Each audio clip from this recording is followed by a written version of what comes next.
Assalamualaikum warahmatullahi wabarakatuh. Halo guys, kembali lagi di podcast Vito Siva Channel. Kali ini kita kedatangan tamu yang sangat spesial ini, yang juga menggeluti sebagai pengusaha. Mungkin kakak-kakak dapat memperkenalkan dirinya terlebih dahulu kepada sahabat Vito Siva di rumah. Kan Kak Rizka. Baik, terima kasih. Halo sahabat Vito Siva, perkenalkan nama saya Rizka Tuljana. Pada saat ini saya sebagai tamu pada podcast kali ini. Halo sahabat Vito Siva, saya Quratul Masruro, saya sebagai tamu pada podcast kali ini. Perkenalkan juga, nama saya Rizkyanti Laila Ramadhani. Saya sebagai host pada podcast kali ini. Jadi Kak, saya kan mau membahas tentang pengembangan usaha. Saya itu pernah mendengar kata diversifikasi, tapi saya itu kurang paham apa sih arti diversifikasi tersebut. Baik, saya izin menjawab ya kakak di sini. Saya kan? Iya. Diversifikasi itu kan suatu bentuk dalam pengembangan usaha di mana dilakukan dengan cara supaya tujuan di sini tuh jumlah segmen itu meningkat. Dilakukan untuk mengembangkan usaha yang dilakukan, baik itu produk yang dimiliki, supaya hal tersebut itu semakin luas dalam usahanya. Nah, contoh ya, orang ingin mempunyai uang, dia punya modal nih. Oh, saya kembangkan aja buat usaha. Nah, itu kan bisa dikatakan ini usaha baru. Kalau sudah mempunyai usaha, saya sudah berjalan usahanya. Bagaimana untuk usaha ini bisa dikembangkan? Oh, kita melakukan pemasaran, kita melakukan promosi supaya usaha yang kita geluti ini dapat berkembang. Punya usaha, saya pengen buka cabang supaya usaha ini lebih dikenal oleh masyarakat. Nah, itu merupakan salah satu contoh dalam melakukan pengembangan usaha, atau bisa disebut bahasa gaulnya ya, diversifikasi tadi itu menurut Kak Lela yang sudah dijelaskan. Sudah ditanyakan ya kepada saya itu. Berarti diversifikasi tersebut bisa dikatakan sama dengan pengembangan usaha. Iya, betul sekali. Berarti kan gini ya Kak, sebelum kita mengembangkan suatu usaha tersebut, pastinya kita mempunyai produk atau brand sebelum mengembangkan usaha tersebut. Jadi keuntungan terciptanya brand tersebut itu apa sih Kak Pur? Ya, saya menyebutkan keuntungan terciptanya brand itu 4. Yang pertama, peluang bagi produk untuk terus mengembangkan diri dan memiliki prospek usaha yang bagus. Kemudian yang kedua memiliki sistem keuangan yang semakin bagus juga. Yang ketiga, membantu dalam efisiensi marketing. Dan yang keempat, membantu dalam persaingan di luar, persaingan bisnis juga.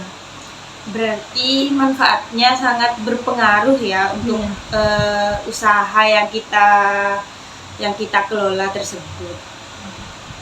Ya, supaya kan kalau kita punya brand atau label atau nama kan lebih mudah dikenal oleh kalangan masyarakat ataupun target konsumen pada nantinya yang kita targetkan. Ya, lebih mempunyai karakteristik seperti itu ya Kak. Iya. Di dalam usaha pastinya selalu berhubungan dengan pelanggan. Hubungan antara kepuasan pelanggan dengan pengembangan usaha itu seperti apa sih Kak Rizka? Baik, saya akan menjawab ya.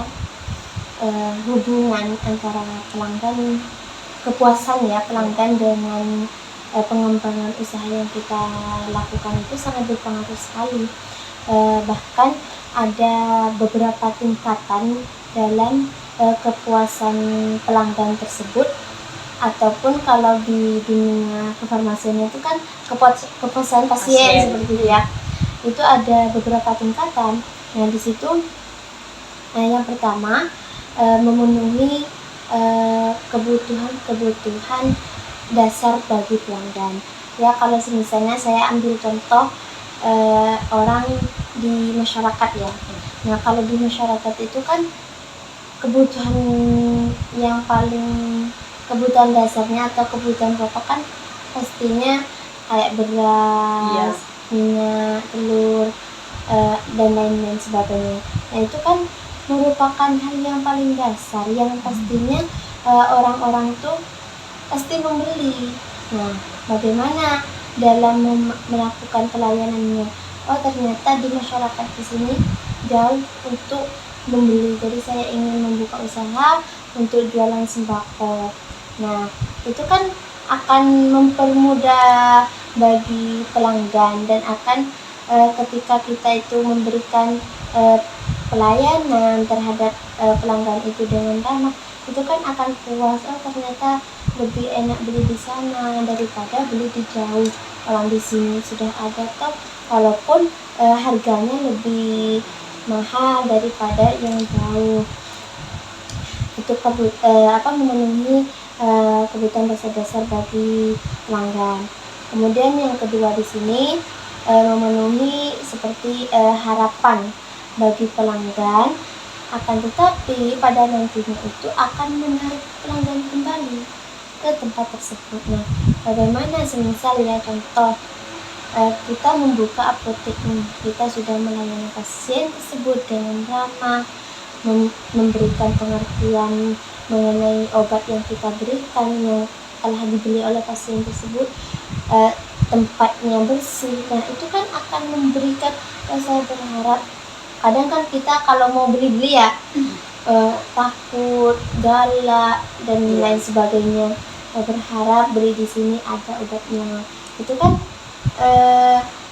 berharap ya, berharap ada obatnya, stok obat yang saya butuhkan itu ada, dan ternyata ada.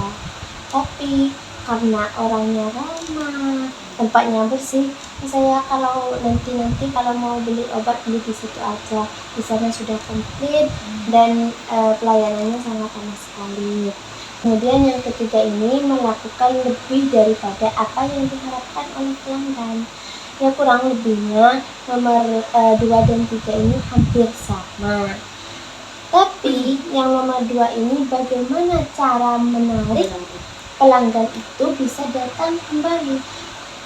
Atau ketika pasti kalian pernah pengalaman ya, ketika pergi ke tempat orang jual handphone, pasti di sana akan dapat door prize ataupun promo. Itu kan akan membuat nanti kalau punya uang lagi mau balik di situ aja. Atau kita pergi ke tempat makan, ternyata di situ saya tidak bisa menyebutkan brandnya ya, ternyata di situ ternyata ada door prize-nya. Itu kan bisa kembali lagi. Nah, bisa jadi kembali karena door prize-nya ataupun kembali dengan makanan yang enaknya gitu. Itu merupakan salah satu dalam mengembangkan usahanya itu, supaya pasien puas atau pelanggan puas, usaha yang kita rintis itu akan semakin berkembang. Nah, yang ketiga ini kan tugasnya kita melakukan lebih daripada apa yang diharapkan oleh pelanggan tersebut. Pelanggannya berharap saya ingin memperoleh atau ke rumah sakit ya, semoga aja antriannya nggak lama. Oh, ternyata sangat cepat sekali dan di sana itu komunikasinya sangat baik, dalam memberikan baiknya sangat bagus. Ternyata saya masih di interview ini itu dan membuat pengetahuan terhadap saya, itu kan lebih dari yang diharapkan. Padahal yang diharapkan itu cuman semoga tidak antri saja, ternyata yang terjadi lebih dari apa yang diharapkan. Ya, kurang lebihnya ya hampir sama. dari nomor 2 sama nomor 3 itu. Kalau yang nomor 1 ya dasar-dasarnya. Ya kalau kita ingin jual kita harus tahu dasar-dasar yang lebih dibutuhkan seperti itu oleh masyarakat. Mungkin itu ya dari jawaban dari saya. Kalau Kak Lela yang nanya mengenai hubungan itu sangat berhubungan sekali, sangat berperan penting dalam mengembangkan usaha itu. Untuk tahu kepuasan pelanggan itu sangat berperan terhadap pengembangan usaha, karena kalau pelanggan itu tidak puas akan keuntungan atau pemasukan yang kita punya itu akan merosot, akan menurun seperti itu. Nah, kan hubungan kepuasan pelanggan untuk mengembangkan usaha itu kan sangat penting ya Kak Rizka. Terus saya ingin melontarkan pertanyaan ke Kak Kur, bagaimana, karena ini sangat berhubungan, bagaimana cara kita mengukur kepuasan pelanggan tersebut? Untuk mengukur kepuasan pelanggan itu bisa dilakukan dengan 4 cara, yaitu bisa menggunakan yang pertama sistem keluhan dan saran. Biasanya industri itu bisa menggunakan formulir yang dapat diisi oleh pelanggan, diisi dengan kesukaan atau keluhannya. Yang kedua, survei kepuasan pelanggan.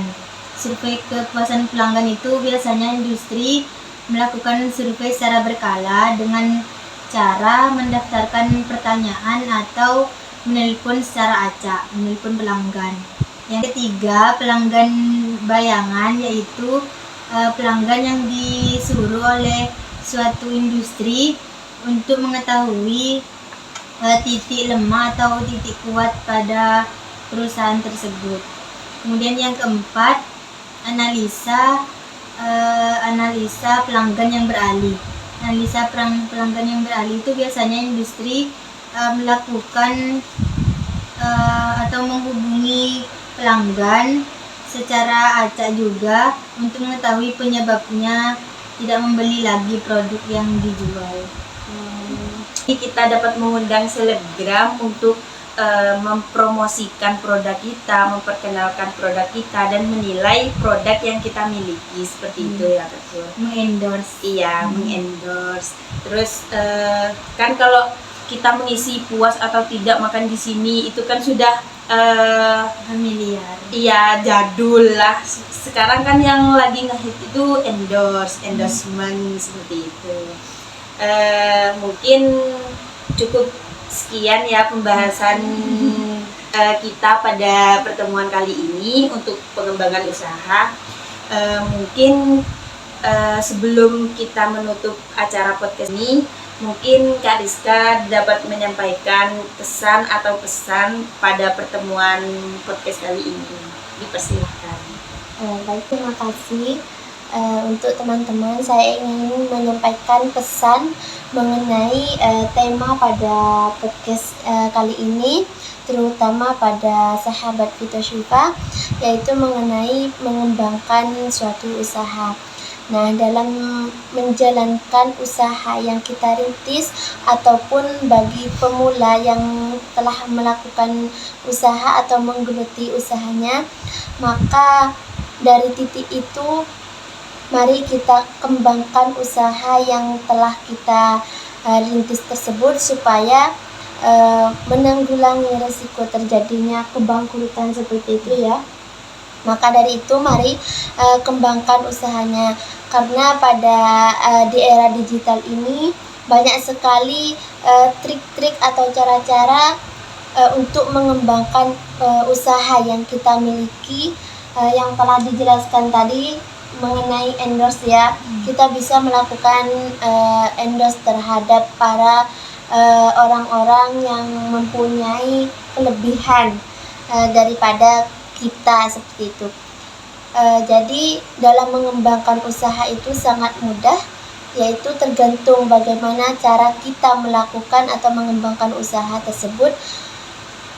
Dengan cara kita mempunyai ide-ide atau inovasi tersebut, dan kita dapat mengembangkan usaha itu supaya usaha yang kita miliki itu dapat mempunyai pelanggan yang banyak dan konsumen yang banyak, serta paling penting dapat memberikan rasa puas terhadap pelanggan itu.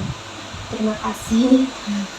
Mungkin cukup sekian podcast pada kali ini. Kurang saya Rizkyanti Laila Ramadhani sebagai host pada podcast kali ini. Saya Rizkatul Jannah sebagai tamu pada podcast kali ini. Saya Quratul Masrura sebagai tamu pada podcast kali ini. Assalamualaikum warahmatullahi wabarakatuh. Jangan lupa like, Komen, dan subscribe. bye.